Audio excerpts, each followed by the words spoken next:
Well, hello and welcome to day number 3 here at the EMS Leadership Summit and our Daily Debrief. My name is Robbie McHugh. I am Lisa Geritzi, your co-host for the 2021 EMS Leadership Summit, our third annual. Woohoo! Who knew? Well, we hope folks have been getting a lot out of this week. I know I have, even just being on these live panels and having some great discussions about challenges that leaders are facing. So if you are watching right now, you just drop a note in the comments. Let us know where you're joining in from, city, state, country. We have folks from 44 different countries that have tuned in the last week. So it's been pretty exciting to not only offer a global perspective, but to be seeing the results of that and getting people from around the world learning from our incredible lineup of speakers. And be sure to ask any questions that you might have from attending any of the sessions today. We are here to answer your questions and share our excitement about all of what transpired today. I mean, awesome speakers, absolute awesome speakers. All right, we've got folks joining in from the UK. It's great. We've got folks from down in Florida. Beautiful. That's Lisa Rainey. Hey, Lisa, yeah. one of our speakers. Hello. Great to see a lot of our speakers in the audience too. Thanks to Martin at Fire Rescue TV as well for live streaming this out to over 400 stations across the country. So it's really great to get this even a greater reach. And we've got Mike from JanCare in West Virginia. Hey, Mike. Thank you. We're so glad you're getting a lot out of it. That's what we did it for, just to make sure that people could get access to awesome presentations from their own comfort of their own home or office. All right. So Lisa, I think we've got a panel of speakers in the green room ready to take your questions. So folks, if you have questions about some of your challenges, feel free to type them below. Anything you've gotten out of the summit so far, or maybe a presentation you're looking forward to. In the meantime, we're going to just share a little bit about the virtual exhibitor hall because this conference was made possible by some of our great sponsors. And tonight we actually have somebody. We've got Jack Sullivan from the Emergency Responder Safety Institute. So if you go to emsleadershipsummit.com/exhibit, you'll be able to check out these virtual interactive booths. Responder Safety has put together an incredible amount of resources. So check out all they have to offer, including an updated video they did for this year's summit as well. Absolutely. And what a great job they are doing. And then we also have the FirstNet booth, which I know you are so proud of. That is, I mean, they're all fantastic, but look at that, folks. Come on. If you went to a live conference, would you be able to see that in a booth? No. So be sure to go to the AT&T booth. It is FirstNet is amazing information they have about what they do during disasters and the support they provide. And what resources we have available as first responders to priority and preemption, which is very important.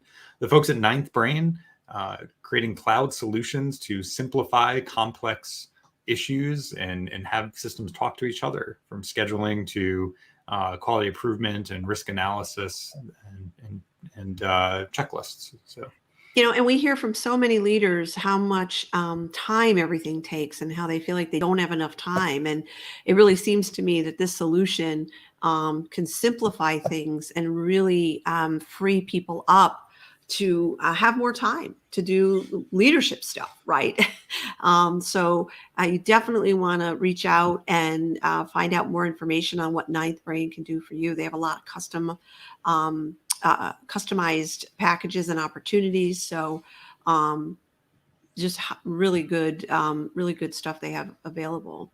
I want to thank the folks at Technomount for also putting together a great booth here, featuring one of our presenters, Eric Hamill, who is actually first up presenting tomorrow on day number 4, one furry strategy for PTSD prevention. And Technomount has actually sponsored Dude, the therapy dog, for the folks up in Quebec and the CTAQ service. So they've got a lot of really great innovative solutions for increasing safety in the back of your ambulance and mounts for air medical operations as well. Yeah, they have some amazing opportunity. I mean, amazing solutions. And of course, we've got two guests on tonight from Fairfax County Fire Rescue, and they're going to be talking a little bit about what they do in the world of recruitment. As a department of over 1,400 personnel, they know a thing or two about the challenges of recruitment and retention.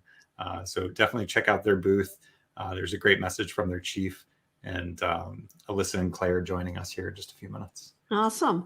Yeah, that was a fun interview and really innovative strategies. I'm looking forward to having them share some of what they're doing and people learning from them.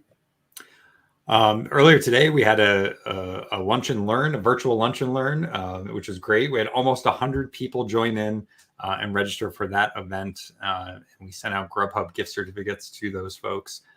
So, sometimes it is just all about the food, but also the folks at the CME Collective did a great job giving an overview of their latest cutting edge clinical critical care training. They've offered for this event, 48 hours, all access to their critical care CMEs. So they've got an incredible library just to browse around. Normally they don't even do this, but they're doing it just for the summit. And they also offer agency level packages as well. Wow, they have such a terrific solution for the struggle of getting your CMEs, and it's really innovative what they've put together. Absolutely. All right, Lisa. So folks, check out the virtual exhibitor hall. We've got book signings. We've got all sorts of things in this hall, and we'd love for you to take a look at that. And I just want to say every single booth provides something that you can use. So be sure to click around. They're all interactive. They all have information. It's really a convenient way. You don't have to walk around a hall, to check it's, to go to every booth. You can click around and find toolkits and downloadable things, and even a free field trial for the Binder Lift from the Binder Lift company, which is an amazing opportunity to have that to be able to use that solution for 30 days, right? You'll never want to pick anybody up again after you try that device. Absolutely. And the Resuscitation Academy and the Citizen CPR Foundation came together to put together all these great resources in one consolidated booth. This was such a fun discussion. We're leaving it up all week. Great topic on challenging sudden death in your community and how you could be a leader in resuscitation. So it's a really fascinating conversation. Yeah, really good. All right. So should we bring people on? Absolutely. So welcoming back, Jack, you were on the other night. How are you, Jack? Doing fine. How are you folks? Good. Scott, good. welcome. Great to see you. Hi, Scott. Hello. How are you? I'm fantastic. How are you? Good. Been a busy week. Yes, it has been, but we're having a blast and we're so excited to be live again. After each one, we're like, oh my God, that was so great. And then we can't wait till the next one. I'd like to also bring on Alyssa and Clay from the Fairfax County Fire Department, and welcome to both of you. Thank Hi, you for having us. Absolutely. It's so good to see you. It feels like forever. I know you we recorded that presentation a few weeks ago, but it went live today. So yes, ma'am. Thank you. Somebody's got some feedback.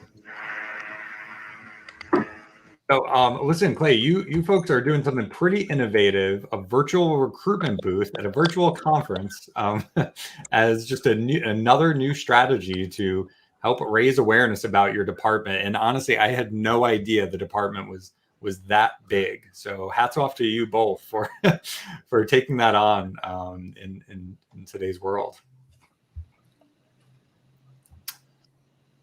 But Lisa, Jack, Scott. Yeah, I got a chance to see their presentation today. It was pretty unbelievable. I certainly have a weak spot for any recruitment and retention stuff, and what they're doing is, there's some stuff that they're doing that I just hadn't seen in other places, and I think it's, you often with municipal agencies you don't see that kind of innovation, and I have to say I applaud the efforts. Thank you. Yeah. So, Alyssa and Clay, do you want to talk a little bit about the recruitment efforts that you've been working on in Fairfax County and how you made this even happen for your department? Sure. Do you want to start, Clay? Yeah, I'll start. And as always, I know you'll wrap it up very nicely for Bo.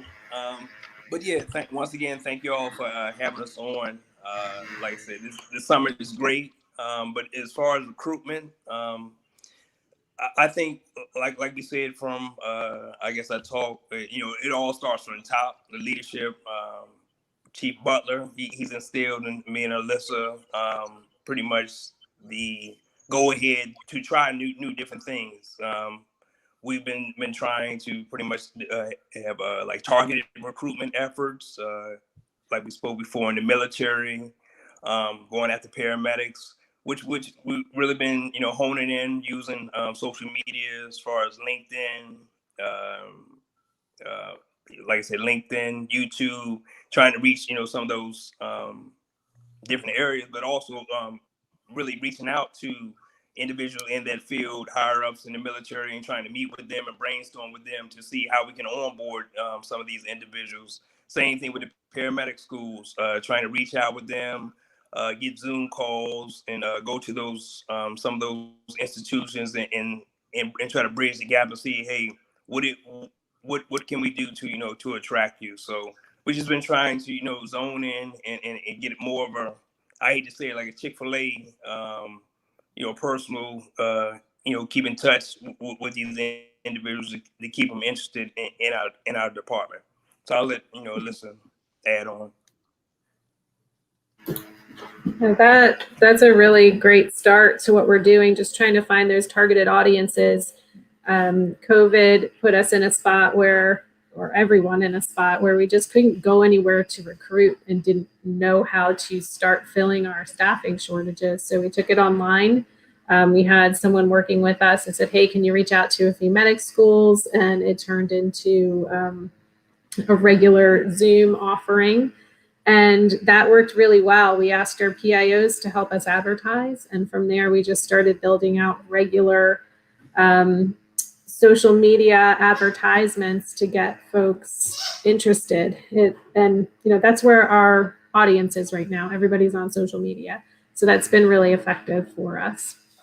It's great. I loved how you highlight particular members of your organization, and then for example, the athletes, right, that are people who are former athletes or are athletes, and then use that to reach out to other folks who may be like that, who may be professional athletes. Right. And I just thought that was brilliant to highlight people that you have in these wonderful categories, for lack of a better term.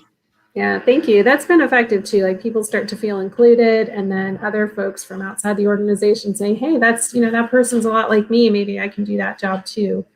One of the other things we've been doing recently is a cooperation with our operations team. So the different stations and battalions find a location where they want to recruit from. They go, they set it up, they go there, and then we send recruiters to support them. And we advertise it as meet a firefighter, meet a recruiter. And it shows our personnel that, hey, we are really getting out there to advertise. Our PIOs have been fantastic about getting the word out. And we've got people traveling from all over the Washington, D.C. area to come to some of these events. Wow, that's fantastic. I love the way you have teamed up with PIO and other departments to really, it's not like recruitment sits over by itself at a table, right? It's like connecting everyone. And that I think that's a lesson that every department can learn, is how do we create this as a more, team effort or inclusive effort, so it's not left up to one person or two people. Right, and that's been instrumental in our success. Robbie, you're muted. I muted myself. Sorry. We've also got Chris Corbuth, who was one of our speakers earlier today, that's going to join us here on the panel. Chris, welcome. How's it going? Hey, Chris, how you doing? What up? Fairfax County. And Clay's back here with us as well.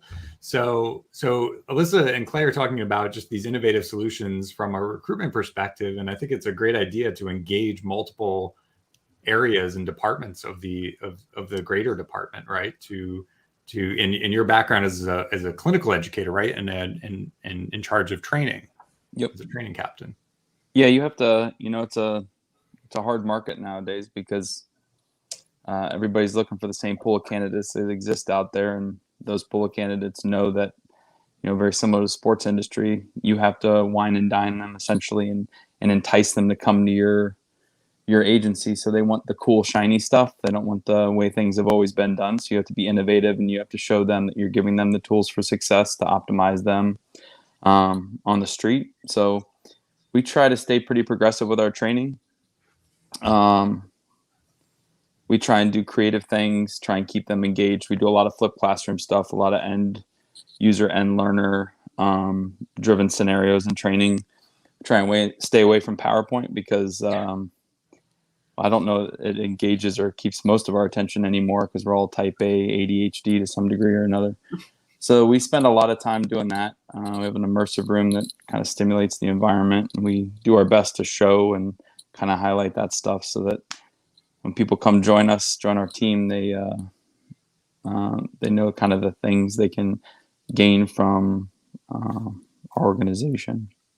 Well, in watching your presentation, I was struck by how prepared people, well, what occurred to me was that people would feel more prepared as a result of the immersive way that you train people. I mean, from the smells that they would smell to the sights that they would see and things like that, which, on its face, you could say, oh, it's bells and whistles, but on the same level, it's like, wow, if you've experienced that, if you've really experienced that in training, then you're going to feel more well equipped to on the truck, in the field, on the street. And that's what people really want, right? At the end of the day, they want to work for an organization that invests in them and prepares them for success. Otherwise, there's that degree of vulnerability and stress that comes with it. So, yeah, and they have fun with it too. The smell thing is, people can get pretty creative. It's amazing what they can do by mixing some Parmesan cheese and vinegar or lemon juice. I mean, they can get some pretty nasty, engaging stuff. But at the end of the day, it's fun too. So, and they're doing it as a team, and so then you start to instill that team building, which nowadays is a challenge. So a lot of individuals coming up in the workforce don't always have the opportunity to have team experience. So it's a new concept for them. Communication is foreign in a lot of that team-based performance and work. So this kind of breaks the ice in a lot of instances, especially the smell stuff. The smell stuff it's a good icebreaker, that one. And then a lot of like the Play-Doh learning. So letting people kind of explore and build like the Montessori style of education. Yeah. So we've got folks commenting, Chris, that they enjoyed your presentation and the work that you're doing. So hats off to you and your department for really putting together some innovative things when it comes to recruitment, retention, preparing, and really keeping the best, it sounds like. Yeah. I have a good team too. So.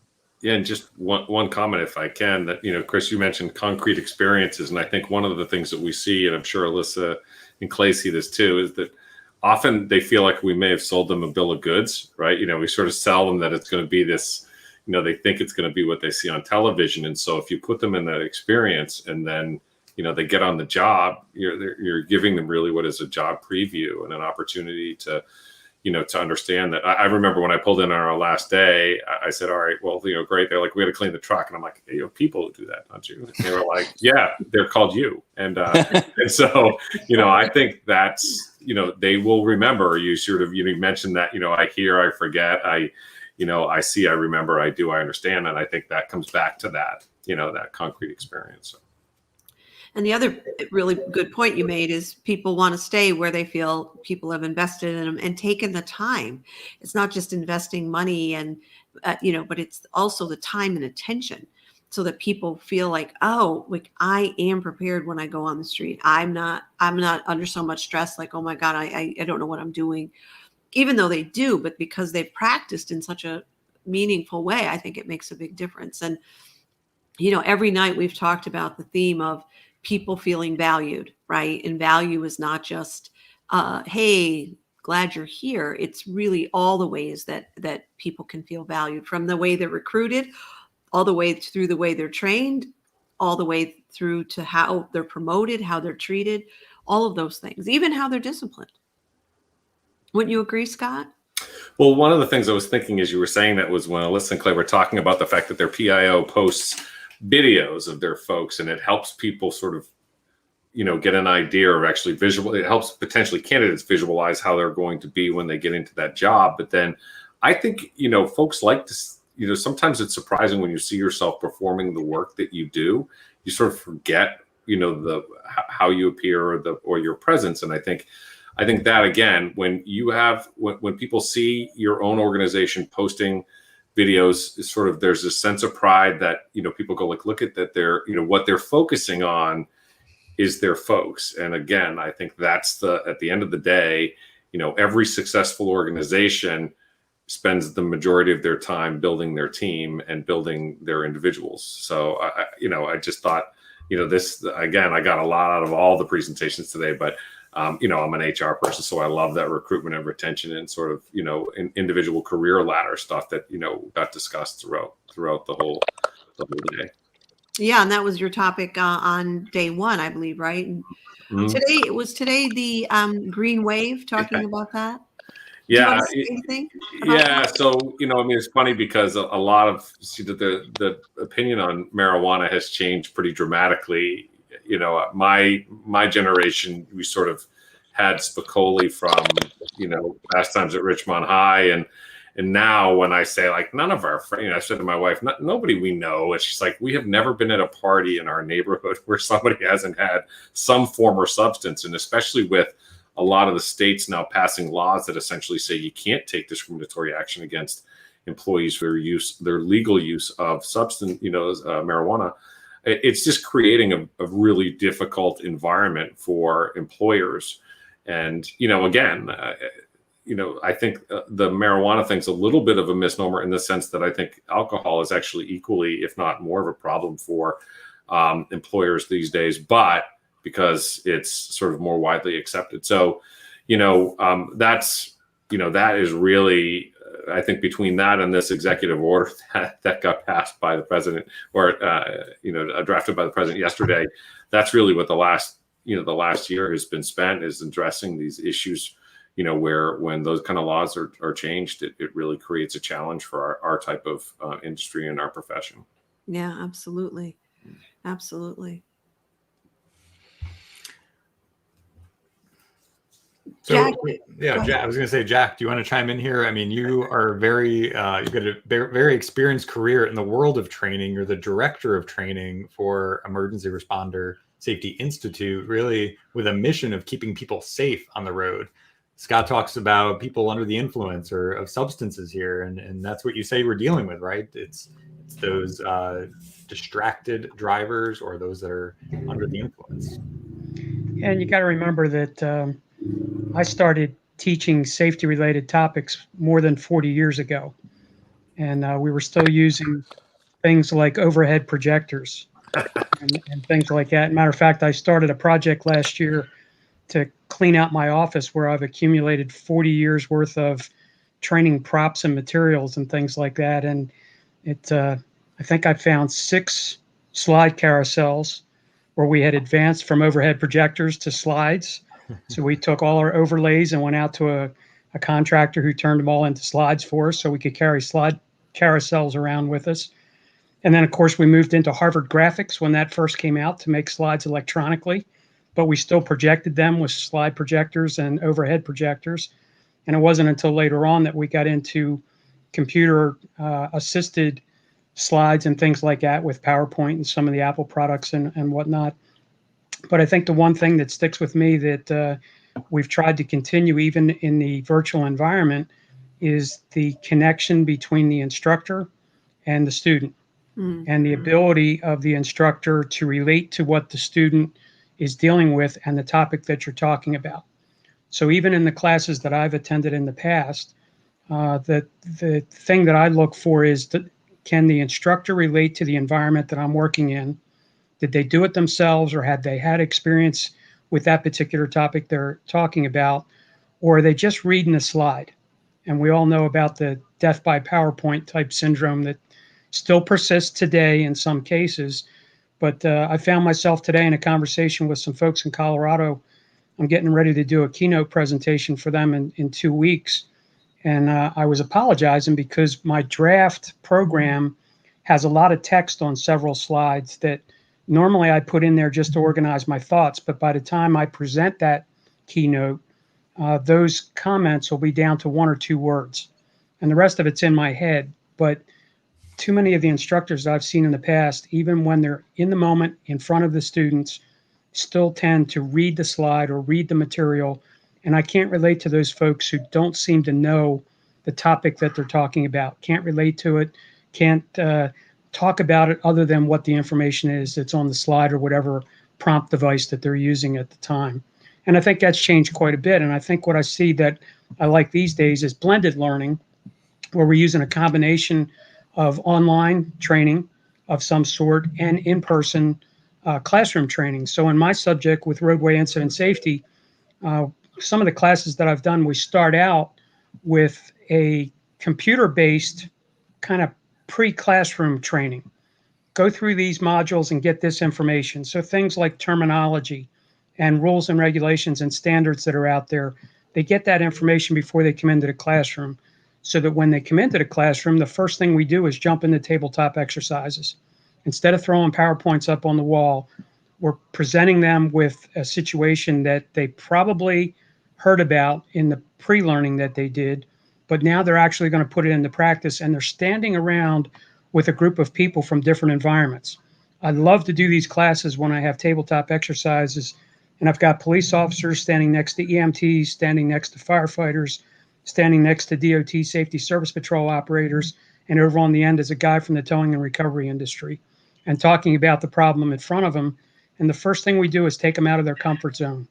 If you're a firefighter, you have to play the police officer. If you're the police officer, you have to play the EMT. If you're the EMT, now you've got to be the tow truck driver. And the tow truck driver is going to be the Safety Service Patrol operator. And we totally take them out of their normal environment. So they have to think like the other people that they work with on a daily basis out on the street. And after they've done that 2 or 3 times with other positions, then we allow them to go back and work their own position or their own discipline and try to deal with even more complex situations. And that's where the fun is in the learning. So it's one thing to see the changes, and I like the idea of smells and things like that. I'm not sure how I can incorporate that into some of my classes. Some road flares. I can think of some very specific incidents that I've run to in my lifetime that have very distinct smells that I can still remember to this day. And I think I'll have to work on that idea a little bit, but I like that.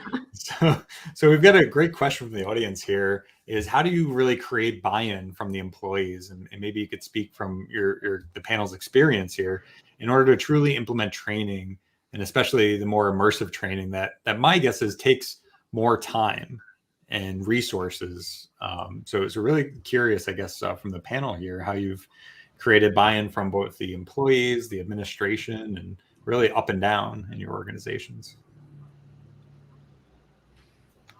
I can give you a start from my experience. Case studies are a great way to get the audience involved and the students to create some buy-in in the subject. A lot of visual aids come into that, whether it's photographs or I especially like video clips of an actual incident. We do a lot of work to make sure that the agencies involved cannot be identified. So we're not looking to blame anybody or point fingers at somebody about the way they did something. We try to make it anonymous. Obviously, if there's somebody in the room that's familiar with the incident or that particular case study, then they already know who it is. But that's not the focus of the exercise. The idea is to buy in with the students, their participation in the evaluation of the incident and how they would have done things different, or why they agree with what was done, and get a conversation going amongst the different people who are looking at the same case study at the same time. And very often I'll leave out a very important piece of information. We're looking for them at that point to try and identify what that missing piece of information is. I'm waiting for them to ask the question, what is it about this, or what is it about that, or how did that get to there, or why are they doing that under those circumstances, or what were the weather conditions that night? What time of day was it? Whatever the case may be, they start to buy into the whole premise then if they're involved with solving the mystery, if you want to put it that way. That's really great. Yeah. Yeah, and that was, one of the things that we did pre-pandemic is sort of, I'm looking forward to getting it started back up again, where I had created something in my work with the American Ambulance Association called the EMS Supervisor Sim Lab. And so what we did was, just like Jack said, case study, but really just, we changed the name to protect the not so innocent. And what we did was we essentially worked one fact pattern like we would do, when I was at law school, work one fact pattern, change it up a little bit, put people into roles where they actually had to, I played the victim in this particular instance. It was a sexual harassment case. We would have them interview as a sort of a collective group. We'd break the group in half and have them interview one of us as the victim, one of us as the alleged offender. And we added some humor, even though the topic is serious. That doesn't mean you can't add some humor. And EMS people have great senses of humor. And so when you create this experience, recently I got a book recommended to me by even Steve Grau from Royal Ambulance in the California area, called The Power of a Moment. And that book, I'm still reading it, but they sort of said that when you create these moments, these high points, that is, even if there are some uncomfortable moments, that's the stuff that really starts to really sort of work into people's memory, and then what they remember, and they will want to attend. If the training's fun, they'll want to attend it again. So Yeah, it's great. Alyssa and Chris, I'm think, curious. I'm sorry. I just wanted to say, I know that both of you have talked about the amount of support you got from your higher ups, and I'm, that question that Eric asked about, buy-in. It sounds like you guys started with that. Is that true? Yeah. So for Eric's question, the key to buy-in from management is to get the buy-in from the providers. And providers, they don't want to be talked to or talked at. They want to be talked with and taught with and guided with. So what we did probably about 3 years ago, as opposed to looking at training as a compliance and certification, necessity, we twisted it around and turned it to a tool to make change. So we, myself and a couple others, we sit on the QAQI every 2-week meetings. Because, if you're tracking or trending on something, you probably need to train it out as opposed to, just talk about it. So we start off, just like Jack was saying, we do pre-exposure, pre-course work. So whether it's little mini videos, whether it's kind of refresher content to optimize people for when they come into success. So they're already thinking, they already know what they're going to do. And we fully disclose, like, here's the scenarios you're going to run. I'm not a fan of trickery. I'm not a fan of rappelling out of the ceiling or popping out behind a door with a bat. Gotcha. Because it just pisses people off, for lack of a better term. So if everybody comes in knowing that, hey, we're going to do this stuff, they're less vulnerable. They've probably discussed it on their way up to the academy. They've talked around the coffee table where they're also solving world's problems. And when they come up, they're ready to learn and they're open to learn. And what we start off with, or we do our best to start off with and always end with, is the data relevant to us. My first captain, who's now the fire chief in Tucson, I was joking with him a couple months back. Like, we don't run barking scorpion, stings in Virginia. So we're not going to talk about that. We're not going to talk about, like, our pit vipers here are kind of weak in comparison to those on the West Coast and southern portion of America. We talk about the things we run. Let's talk about the ACSs we run. Here's how many STEMI alerts we got. Here's how many went to the cath lab. Here's how many strokes. Here's how they prevented. Here's the LVOs. Like, let's give the data to the people that's relatable to what they're doing, and they have a greater degree of buy-in, because they're not talking about this one-off 0.01% call you're going to run. They're going to talk about the 18% of the calls you're going to run, or the 21% of the calls. And that's very, like, engaging to them, because it's within their wheelhouse and it's something they're likely to experience. And that's what we start. So we try and start with pre-exposure, so they do that on their own at the station. They can explore it by themselves with their crew. They come in, we run hands-on scenarios, just like Jack said. Like, it's, any questions? All right, let's break you up. It's go time. Run, debrief, and then we do our follow-up. We do our follow-up at the end. We have them walk us through the call. We don't tell them you're great, or what did you do bad, or what do you think you did well. Just walk us through the call. And you trick the brain. The brain then gets free multiple experiences out of it. And then you follow with the data. And when the bosses go through the same training and they see the same, and the QAQI trends start to flatten out where we were having an issue, that's where you get the buy-in. numbers don't lie. So at the end of the day, you have to correlate your training and its impact with care at the bedside, or on the highway. Jack, that one's for you. So wherever you're providing that, or wherever you're pulling that from, that's what your relatability needs to be from. So that impact you're doing, and that's really how you show the value. Well, folks, the message is definitely resonating. What I hear you saying too, it's you're creating a safe environment for people to show up to. They're not as on guard about what to expect, because you've made the expectations very clear, and you're training the mindset as opposed to training just, rogue repetition or skills. And I think that that's so important for folks to hear, is talking about, like, I've heard it before said, like the mindset of the resuscitationist, Scott Weingard, or these other phrases that people talk about in education. So good. Yeah, great work. I hope people are watching. Will watch that presentation, because it's quite interesting, and also the innovative strategies that Alyssa and Clay talk about in their presentation. As we've said on this live a couple of times, we received a ton of questions prior to the summit, and the overall numbers around recruitment and retention just dwarf all the other questions. And so, unfortunately, people, I think, see recruitment and retention as a problem versus the result, right? It's a result of a much bigger issue, and what you are speaking with, and what everybody's speaking about really is, it's not about the act of going out and asking someone, hey, do you want to join our organization, right? There's a whole world that needs to get created so that, when you invite someone in, you're inviting them into an environment that supports them and they want to stay.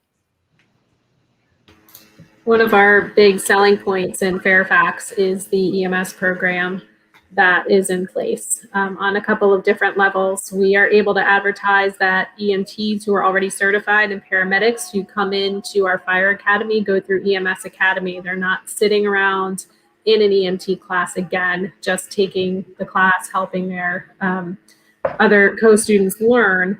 They're actually running scenarios. They're learning our protocols. They're already working as a team. So when they get out into the field after fire school, they're ready to roll as an EMT or paramedic. Wow. Paramedics do stay a little bit longer. They do their ACLS, PHTLS classes and do an internship. But then they're also available to mentor their classmates, which has worked out really well. So when we can advertise to our applicants that we value your certification, come join our team, that goes a long way. And then same thing with retention. I know, just as someone who attends our EMS training on a regular basis, being able to go in and not have death by PowerPoint and getting hands-on equipment it's just a valuable tool. And we advertise that. We've got Chris has put together just a great academy. We've got state-of-the-art technology, and that goes a long way for recruitment as well. Yeah, I imagine. And what is the cure for death by PowerPoint? I keep hearing about that. I don't. Is there a 911 Power outage. Power outage. Yeah. Then you up. No, wait a minute. upregulate Wait a the minute. senses I will and be the power first one to down. tell you that PowerPoint gets a bad name. It's not PowerPoint itself that's a problem. I agree. People who are making the slides, and it's the way you make your slides and how you use them as a teaching tool. Absolutely. If you're just reading the slides, you're a failure. Okay, that's death by PowerPoint. But if you give them something to look at and relate to, it goes a long way. It can be a positive experience. So Jack, I think one of the most memorable things in my mind of you giving a presentation too, you mentioned earlier, is the video example, like just some video examples. I mean, when you showed somebody taking a video of somebody behind the wheel of a semi-autonomous vehicle asleep, Yeah. going down the highway at 60, 70 miles an hour, it's like, wow, Yeah. you never get that image out of your head. And when you're thinking about these situations that we're dealing with, it's a great example of a terrible example of how to leverage that training. It's real life though. And the other thing is that it reinforces the information that the instructor is sharing. Yeah. So I can't tell you how many times I've been in situations, especially sitting around the firehouse. Anybody that's been involved in the emergency services knows we're great for telling stories. How many of those stories are 100% true? Probably a very small percentage. They all have some truth in them, but they're all more for the entertainment value than anything. But if I talk about the fact that people will take the opportunity to pass a blocking apparatus on the right-hand side instead of moving to the left like we would expect them to do, and then show that actually happening, that's going to sit well with them. They'll understand and relate to it rather than just me spinning a yarn and say, well, we had this call one day and we were parked on the side of the road. We're blocking the right shoulder, but there was just a little bit of a gap there. And this driver comes through and barrels right through that opening and hits two of our guys. They're not going to relate to that unless you can show them some sort of visual type reinforcement of that particular situation. And you saw in one of the presentations that I did that we've got an example of a driver making a last minute decision to turn to the right and pass the apparatus on the right hand side on the shoulder where you would expect to be protected. That's one of the things that helps to reinforce your teaching points. Absolutely. And another great comment from Rob Lawrence, who's out there, who was on our panel on communications the other day, really hits the nail on the head here, is using that image or a simple thought that draws attention to what you were saying. I mean, exactly. Lisa and I just finished putting together a leadership curriculum for New York State to be rolled out statewide for EMS. We were honored to be the ones chosen and the ones that put that together. But we were very intentional about the design of it so that, again, not a lot of words on the screen, just an image that reflects on what the topic is, as opposed to, like we said before, just too many words. Yeah, something that like everyone has been saying, it just really draws the attention so that people can hear what you're saying. Well, just one comment is, this conference is actually a perfect example of the use of media and slides and video. And I don't know if I've said it once, I've said it 100 times over the last, couple of years, but really this year is different than any other year, where you've leveraged or balanced and leveraged the use of the platform and both sort of, some speakers, different styles of speakers, interviews. It has been a very dynamic learning environment. And I think that's part of what's made it so successful. So, sort of applause to you guys, because I think, again, Zoom is wonderful, right? But it doesn't carry some of the features and options that the platform like, StreamYard has, and where and then also, by the way, having a good set of pans doesn't make you a chef, right? It's been the way that you guys have utilized and dropped comments up or brought Rob up, who, by the way, somehow looks younger every year. I don't know how Rob manages to do that, but again, it's using the platform, knowing how to use it. To Jack's point, PowerPoint is a fantastic platform. It's just, again, why did you walk when you were a kid and you walked in and saw a movie projector in this classroom? You were like, yes. There were two reasons. One, right, because often those videos had high production quality, and the teacher was dead from the shoulders up a lot of times. But if you can balance that, right, using some of those technologies and then hopefully balancing that with good and engaging instruction, and then different learning environments and different, sort of making a power of a moment. I did actually pay him for that, but that's that thing, I think. And again, I've had several other groups ask me, what is the platform they're using and how are they doing it? Because the production quality is so high. So thank you so much, Scott. Yeah. And, go ahead, Robbie. I was just gonna say, I think it plays into a little bit about what's next. So this is the third year of the EMS Leadership Summit. Again, trying to be a little bit innovative, a little bit different, combined types of media. And I'm just going to share my screen here. We announced it last night, what we're calling EMS Leadership Live. And it's an opportunity to get live training and be remote at the same time. And so, again, we're not talking about death by PowerPoint. We want to make this immersive for folks to be able to join from anywhere in the world. The fact that people are registering from other countries so that we can be there with them, cameras on. No, people don't have to go through the hassle of changing time zones, the expense of going to a training like this. So this is for us what's next. We're calling it EMS Leadership Live as kind of the next type of leadership training. We often get asked, like, how do you build capacity in an organization? And people, I think, are a little bit put off by the price and the cost it takes to bring somebody in and bring experts in to talk about leadership. But we're pretty excited about what's next in February, and hopefully using this event as a springboard for folks, that have gotten a taste of some of our great speakers. And it'll be an opportunity for Lisa and I to share more of the curriculum we've put together for leadership in the 25 plus years Lisa's had as a coach, and our backgrounds in leadership development and our love for it. So Absolutely. And, just the point that I want to make is I've been a trainer and coach and all that a long time. And I've seen this evolution of how training is sort of viewed, and it used to be a lot of people didn't like it because they were like, blah, blah, blah. Right.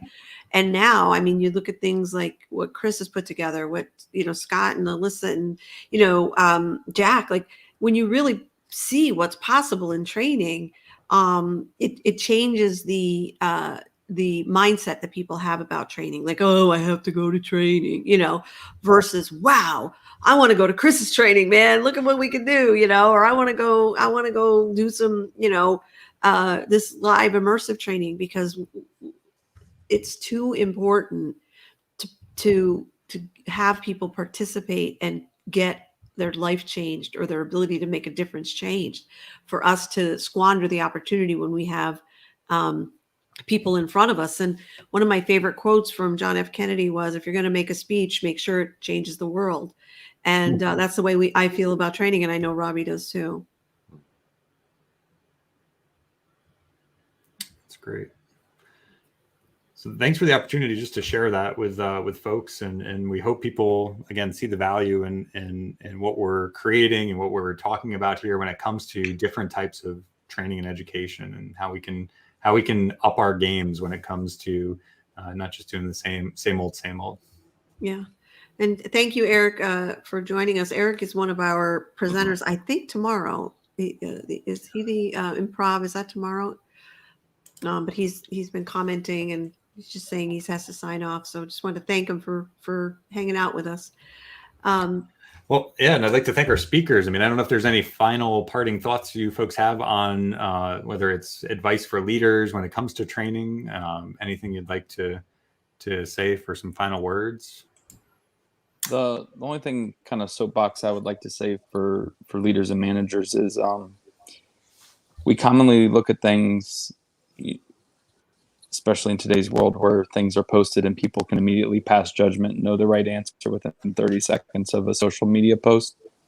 Remember that when you have a problem or you have an issue with an individual, not only talking about emotional intelligence and understanding where that person's coming from, but there may be a training scar or a training gap that exists in that person in the moment, under stress, in the black or the red, with their heart rate above 130, 140, made a decision because in their mind in that moment, they thought it was correct. So right. Discipline's easy to write down, hey, we need to talk about this, whatever the discipline is. Yeah. It's very hard to take a step back and go, do we have a training gap or a training scar we need to train out? And one of the challenges there is that is hard and it takes time. But going back to retention, relatability, and letting the individual know you care, if you come at it from a holistic approach and you think about it as a 360 sphere, and you find that, okay, there was an issue here, let's invest the time and energy to fix this so it doesn't happen again, that will resonate forever. And they'll pass that along to the next person and the person after that. And that's your best FTO in the future. That's your best leader in the future, because you change them. You literally change them. And while it's hard, it's something I know I value very much about our organization is we do that. We always take a step back, we wash the names away, and we try and say, hey, is this an issue or a gap we need to fix? And when people find that out, like QAQI, like the stigma behind it, yeah, completely flipped, and people start to go, hey, if you messed up, just say it. And you want to go back and do more airways. You want to go back and do more this, more that. And that's really one of the other values you have that just is a downrange resonation. So you don't lose that. So that's the one little closeout I got for you. That was great, Chris. I mean, it really, really reminds me of what we talk about is taking 100% responsibility as a leader for the outcomes, and how can we be responsible for the training we provide. I think there's a quote out there that says, like, people will not rise to your expectations of how they should act. They will fall to the best level of training you provided for them. So such a good example, Chris, of how leaders can be more responsible and take away the blame. And it really sounds like a very psychologically safe organization, and having those attributes in your culture, because like David Daniels talks about on the first day of the training, that is such a critical factor in people being able to learn and to grow within an organization, which is what people want to do, right? So thank you, Chris. That was fantastic. Who else would like to share before we sign off for the evening? I would say one of the lessons learned over the last couple of years is how important communication is within the entire agency, not just in each section. When I got to recruitment, recruited and processed, and basic training trained and moved them on into operations. And since we've been able to mold the advertising and all of the communication between recruitment and basic training, we've been pretty successful getting the recruits comfortable coming into the organization. They know what their expectations are before day one, and they're ready to start learning. And that's been instrumental with retention throughout the academy. That's great. That's speaking to the choir here, preaching to the choir. Right, and that comes back to, Alyssa, that when you, in the old days, right, they would feel like they moved from one company to another or department. You need to eliminate those departmental silos, because, your folks literally, I remember someone would say, remember everything you learned in training? Yeah, like, I'm going to teach you what your job is. And I was like, yeah, well, then why did I go through the training? So, and to Kristen's point, like, very few people wake up and go like, today I will underachieve like I have never underachieved before. And so, again, that to me, it's so nice to hear, because, I sort of think that if you're in the position of having to discipline, sort of all of your other systems have broken down. And so, when people say like the HR folks are the folks who discipline, I go, no. And, again, hopefully it should all be a learning experiment. And yes, if people are failing, then, that's usually not their failure. It's usually the system failure. So wanted to thank Chris, Alyssa, and Clay. Clay, I'm sorry you dropped out a few times there, but please pass our thanks along to Clay and your team for doing a great job. And Scott and Jack, if you could hold on for a few moments, and we'll continue to wrap up here. Bye, guys. Thanks again. All right. So great conversations, folks. Again, if you haven't already, spread the word about the EMS Leadership Summit. You can grab your free pass there at emsleadershipsummit.com. Check out our virtual exhibitor hall with some great resources for leaders. We're very excited about that. And just wanted to thank our panel. And any other final words, Jack, that you might have for advice for our leaders? I think the biggest thing a leader can do is share, and instructors too, for that matter. I know a number of people who think that once they reach a certain level in the organization, that it's because of what they know, and then they are sometimes reluctant to share that information because they're afraid somebody else might succeed in their place, or whatever the case may be. And I would say that my experience has been the exact opposite, that there is a lot of satisfaction from sharing information and seeing that information actually put to use in the field. So occasionally we get a little bit, in fact, this year is a good example. I told you the other night, we've had 46 fatalities so far this year from being struck by vehicles at incident scenes for all emergency responders. That's frustrating for me because of all the time and effort and work we've put into this subject over the last 23 years now. The numbers just don't show the results. But as I drive around the country and I observe incident scenes, I can see things that we've been talking about for 23 years actually being used and put into practice. the way people park their emergency vehicles, the way they put out cones and flares and signs, the way they wear their high visibility PPE, the way they conduct themselves with other agencies. We don't get stories too often anymore of law enforcement officers fighting with firefighters and EMTs about where their emergency vehicle is parked in the street, because we've trained together on that. We've talked about it together as groups for 23 years now. And yeah, there are still some pockets where that kind of thing happens once in a while, but the fact that everybody's on the same page now helps a lot. So every time I get frustrated because the numbers don't show the results, I have to remind myself that these numbers might be 3, 4, or 5 times greater if we hadn't been sharing the information that we have been for the last 23 years. So I think from an instructor or leader standpoint, share the information as much and as widely as you possibly can. Well, and if you think about how many more cars are on the road, how many more providers are even on the road, all the different numbers have gone up. So probably, if you compare you're not comparing apples to apples. You know what I mean? You really, if you think about it, and I think what you're focusing on is the important thing is that people are doing what they need to do more so, more consistently. So bravo. And really invite people to check out your booth. Some awesome information you've gathered for EMS professionals. And we appreciate the work you're doing so much to serve and to protect the first responders. And we appreciate the opportunity to share the information on another platform. There you are.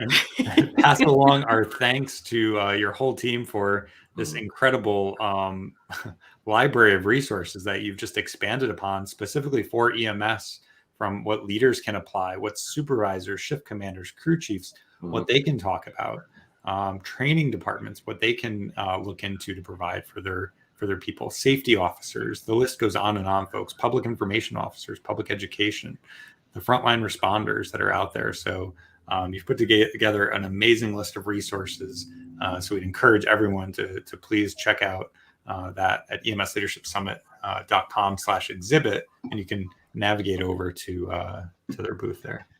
Yeah, the last thing I would leave you with is for folks that may not be familiar, the majority of the work that was done in terms of putting that material together was done by volunteers. Yeah. Nobody got paid to put that information together. The money that we get from the grants that we are fortunate to receive goes into the back end, the technical people who put the learning network together and the learning management system and things like that.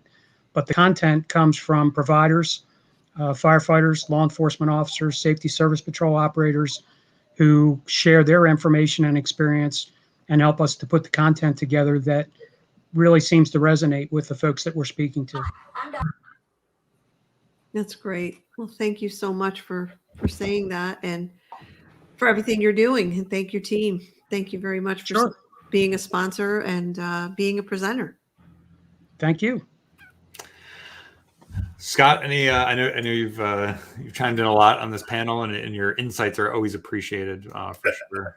Well, I'm not sure, hopefully it's just that honestly, the group of speakers constantly keep, when Jack said, share your knowledge, one of the things I thought of was if I agree, you should be sharing your knowledge. And if folks aren't approaching you and asking you to share knowledge, then you might want to, reevaluate the sort of environment, or at least the persona that you put off, right? That the best leaders really do have folks coming to them and are approachable. So, that's one of the things, Jack, I picked up, from your session today in particular was, just even something as simple as why the fire truck is parked at an angle, right? For years I thought it was, well, if it gets hit, it'll get shipped.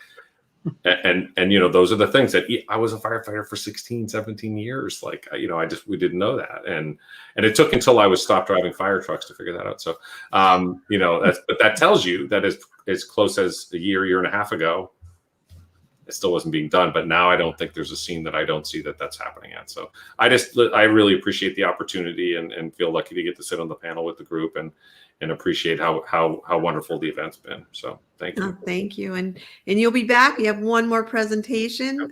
So we'll see you again before the summit is over. We're only on day 3.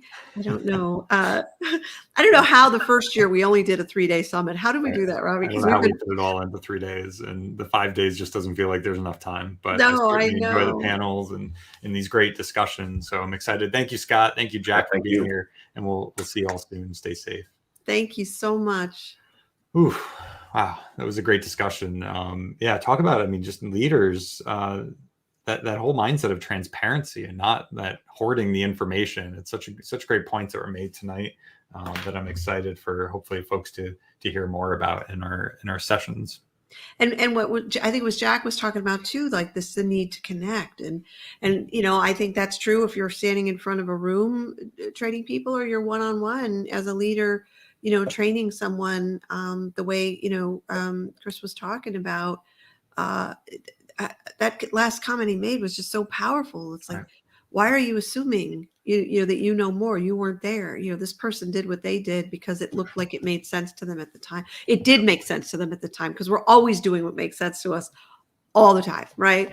So doesn't necessarily make sense to you, but it makes sense to me. And so to get curious and really drop your judgments, I thought that was such a powerful moment, when he shared that. And his presentation was really great, I have to say, for someone who's, I'm not in the field, and it just was really good, really interesting.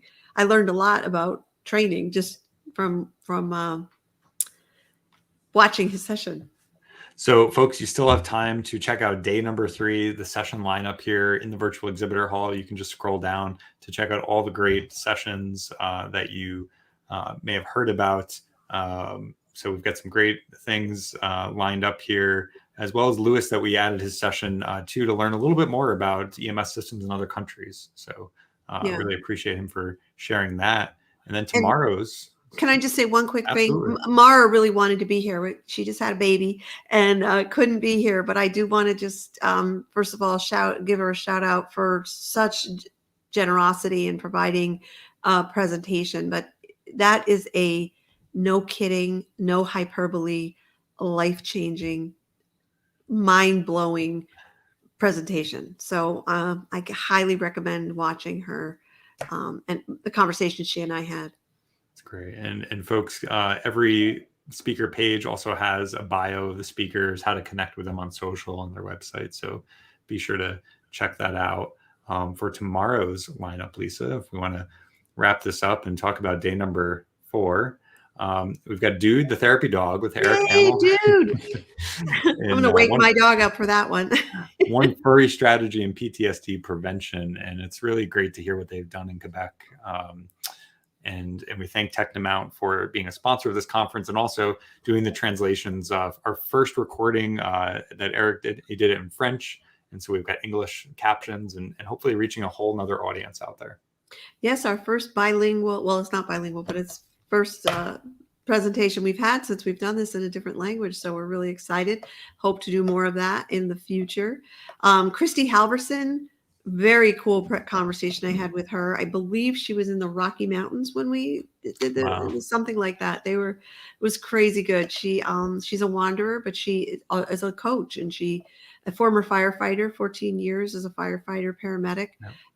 Amazing conversation. And then I'm really, I haven't seen it yet, but I'm really looking forward to Eric's about improv, because I've done some improv work. And I'm really excited to see what he has to say about the power of yes and. It was a great conversation. I had the honor of recording with Eric, and really he is just honing in on some points that every leader would benefit from listening to, from psychological safety to just how do we care for the whole person. And that's a lot of what we've been talking about this week. Absolutely. Mick Gunderson, boy, somebody that's got 40 years probably in the industry, has started several journals, and he's actually launching a new journal of paramedicine that starts later this year between NEMSMA and I think the paramedic chiefs, or Canadian Paramedic Association. Forgive me, I'm one of the associations in Canada. So his entire background is on quality improvement. We talked earlier about knowing your numbers and the metrics to prove it. And he's got a great presentation talking about quality. HVS Systems, this program was announced as a grant in the UK. And this company, this panel of engineers talking about hydrogen-powered ambulances and vehicles for zero net carbon emissions. So it's really a fantastic conversation with their engineers talking about designing an ambulance from the chassis up. They're going to design the entire box to meet the safety needs and the physical needs of the providers. So really interesting, cutting edge things happening in Glasgow, Scotland. That's amazing. And then Corey did a really cool presentation. And anybody interested in recruitment, you really want to pay attention to this one because he's talking about how to recruit military and former military, and really innovative. Another innovative strategy from Fairfax County Fire Rescue, right? So really good presentation on that. And then Nadine Dr. Levick Levick with her annual keynote presentation on the innovations of safety in the future of what's happening now in the corners of the world when it comes to EMS and ambulance safety, a foremost expert on research in ambulance safety design that did some of the first ambulance crash tests for our series, for our industry. So she's actually coming live. If you've ever been to one of Nadine's presentations, it is not death by PowerPoint. It is almost a little bit of whiplash trying to keep up with her incredible pace and excitement when it comes to better, safer, and cheaper solutions to safety. She is all about better, safer, cheaper. So it's a really, I'm really excited to do that. It's very seldom do we have live presentations during the summit. Most are all pre-recorded and premiered, but she's going to be joining from the Safety Innovation Hub of the world. And somebody seriously here for Dr. Levick, absolutely. And she'll be joining us from Israel live. So she is working in one of the first bomb-proof hospitals in Israel. And so we're excited to beam her in and out to the world. Now, will people be able to watch it the same way as they're watching this? Yes, absolutely. You'll be able to just click watch session, and we'll also multi-stream it across different platforms as well. So whatever you're watching, LinkedIn Live, we'll have the YouTube embedded video here, Facebook. You can comment from any of those platforms, and the comments all get aggregated back into this system so we can take your Q&A and share some great stories tomorrow. I can't wait. I just love watching her present. I just think she's She's awesome. an inspiration. She is an inspiration. The bomb diggity, as we say. And then we'll be back again tomorrow night, 7 p.m. Eastern, with another panel of speakers. I believe Corey will be here. I can't remember off the top of my head, but I know Corey's definitely going to be here, Corey Key. And we had a couple other people respond. So we will have another panel of our fabulous Mick Gunderson, Eric Hamill, and Eric Chase. Oh, yeah. Eric, double Eric squared. Please, folks, check out our exhibitor hall. Not only did Robbie and his team do a phenomenal job on each of these booths, but we have a book signing booth. We have a nutrition booth. You could get a copy of Chris Ceballero's book, very low cost. Suze Jeffries put together an amazing healthy nutrition guide. Say it again. Healthy snack guide for our busy first responders. And who doesn't love that? Right. And thank you again to Martin with Fire Rescue TV, who's live streaming us right now. And who else have we not talked about? Anybody? Well, geez, MediCredits is accrediting our CMEs. So if you're an all access pass holder, you can get CME credits for joining in up to 15 hours. Oh, we got Corey who's joining in the comments. Looking forward to tomorrow. That's great, Corey. It was great to see him. He was at the Lunch and Learn today. So we had a great time. he was actually one of the winners. We gave away some free passes to the CME Collective. So he's got an annual pass to their CME Collective for Nice. from IAMed, which is very generous. They gave out 2 great passes today. Yeah, Binderlift. Well, let's mention Binderlift is a returning sponsor. That device is phenomenal. Helps a lot of people. When people get their hands on it, like that's when they lift somebody for the first time with one, even just lifting their partner, they realize, wow, I don't ever have to get under somebody's arms again to help lift them up. It's so much safer and more comfortable for the patient.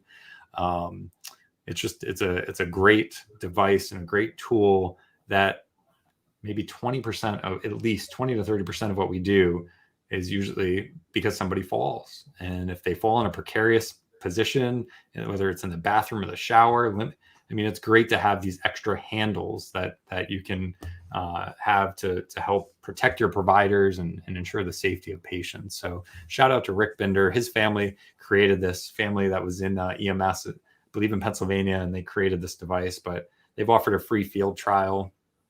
And there's some case studies here you can take a look at. So be sure to reach out to Rick if you're interested in it. He'll ship it to you. And Dwight says one of the best innovations in pre-hospital care. I know, right, Dwight? It's amazing when people, the light bulb goes off that, wow, this is really something that we could use all the time. Yeah, because people don't fall like in the middle where you can get all around them. It's always like in a tiny little bathroom or the hallway. Yep. Exactly. So it's such a smart, just really smart thing, and very innovative. So everybody, please check out our sponsors. We can do this for free because of our sponsors. We really want to ask people to support them and check them out. You know, they're all offering something cool to our summit attendees, free or paid. So we really invite you to have some fun there and see what information you can get.